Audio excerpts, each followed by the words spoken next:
Madame Jeanine Dubié pour Liberté et Territoire. Merci, Madame la Présidente. Monsieur le rapporteur, chers collègues, d'abord je voudrais, comme l'ont fait certains collègues, féliciter le rapporteur, Sébastien Jumel, pour son rapport remarquable, bien étayé et qui montre combien il est urgent d'agir. Lutter contre le phénomène de désertification médicale qui s'aggrave est un enjeu de santé publique et de cohésion sociale. Cela fait de nombreuses années que nous dénonçons des inégalités d'accès aux soins qui tiennent notamment au fait que les effectifs de médecins sont en deçà des besoins de santé grandissants d'une population qui augmente, vieillit et souffre de plus en plus de maladies chroniques. Les majorités se sont succédées, des solutions ont été proposées sans réussir à endiguer le phénomène de désertification médicale qui s'aggrave et s'étend à tous les territoires. Tous les dispositifs incitatifs à l'installation mis en œuvre ces dernières années n'ont pas atteint les objectifs attendus afin d'inverser la tendance. L'urgence de la situation et le constat de ces échecs doivent nous obliger à faire davantage, y compris à envisager la mise en place de mesures de régulation comme il en existe actuellement pour d'autres professions.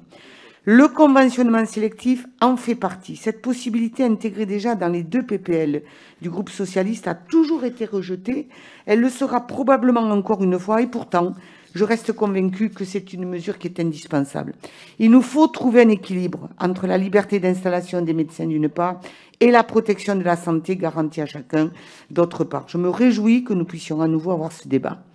Le soutien aux collectivités territoriales qui portent des politiques de santé a fait ses preuves, notamment durant l'épidémie de Covid-19. Leur action en faveur de la création des centres de santé est aujourd'hui utile dans certains territoires et notamment ruraux comme dans mon département, dans les Hautes-Pyrénées. Cela correspond à l'évolution de la profession qui se tourne de plus en plus vers le salariat. La proposition d'une contractualisation entre l'ARS et les collectivités mérite donc toute notre attention. Au-delà des mesures d'urgence, il est enfin nécessaire d'investir massivement dans les études de santé. Le relèvement du numerus clausus ne fournira pas de résultats avant une dizaine d'années et le nombre de médecins formés continue de se heurter aux capacités insuffisantes au sein des universités.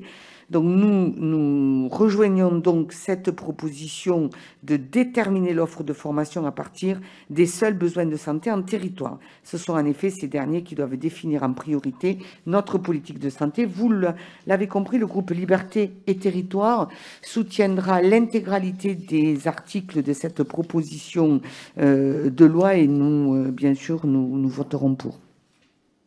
Merci bien. Merci à Jeanine Dubié pour ses propos, pour son accord avec le conventionnement sélectif. Et puis, merci à Jeanine d'avoir insisté. Je partage ça dans le rapport, nous insistons beaucoup là-dessus, sur le rôle précieux des collectivités territoriales pour faire face à d'importants dossiers et sur l'importance qu'il y aurait à mieux les accompagner